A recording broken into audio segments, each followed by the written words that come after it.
Today I'm going to be building a stool, and what's cool about this stool is the design part of it. I've had this design tucked away for some time and just haven't really gotten around to doing it. But today we're going to build it. So it consists of three pieces of wood, the first of which is the round top, and I'm drawing that out with Tim Sway's new tool. If you don't know who Tim Sway is, check him out over at timsway.net and support him by getting one of his tools. So this is, like I said, three pieces of wood. The top is round, and then you have two rectangular pieces of wood, which need to have certain pieces cut out. But the first piece that you saw me drawing out was the round top. That's what I'm cutting out here on the bandsaw. This can be done with a circular saw and a jigsaw. In this video, I'm using a table saw and a bandsaw. Either is fine. And so I've cut out the round top. Now I'm going to cut out the other two pieces for the legs. And so the first step in this project is to cut out the different parts to where the two legs can just slide together. So in this whole design, there aren't any fasteners. You don't use any glue. You can use screws and glue if you like to kind of hold it in place more securely, but the whole design aspect of this project is to be able to put it together, knock it down, and just go with it. If it was scaled up to like a table, you can knock it down, store it under a bed or along a wall, or somebody that is moving quite frequently, or a student or something like that. So that I can see where this can be really useful and handy in several applications. So the first leg, or the first board, this rectangular piece of board, I drew out all the pieces that I need to cut out, and I'm going to transfer that here over to the other piece of wood, with the exception of the slot that you see going down the middle.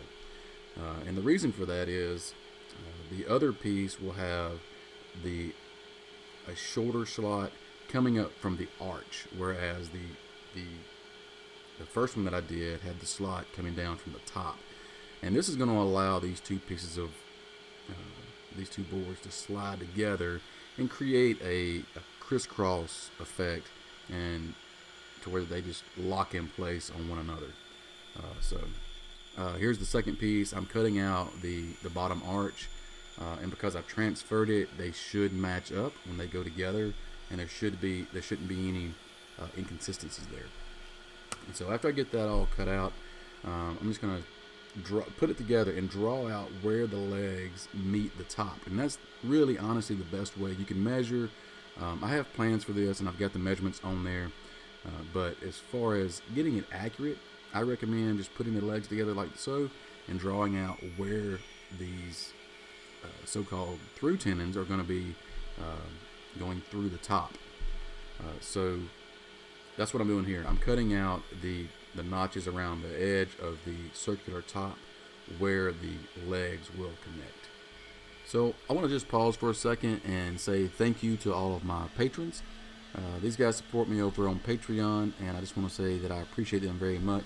If you want to learn more about how you can support us via Patreon, you can find a link down in the description that will take you to our Patreon page. So getting back to the project, this is the part of the project where I am sanding out all of the imperfections. I could have used a circle cutting jig to get a nicer round top, but I freehanded it, and so now I'm having to go back and sand out all of the imperfections. So think about that if you try to do this yourself. But now you can kind of see how this is going to look. So the two leg portions of the stool fit together with those slots that create the base, and the top goes on, and the notches and the so-called tendons there will just fit together real nice and snug, and so you don't need any screws or glue with this thing. That makes it a perfect project for, say, a young student or a new woodworker, because you can make this with limited tools. But also this could be a good project if you scaled it into a table or something, for somebody to have this in, say, a dorm room, or somebody that moves, because it breaks down pretty easy. It's easy to store. Also, those that like to build and sell things, say on Etsy, this would be easy to ship once it's broken down.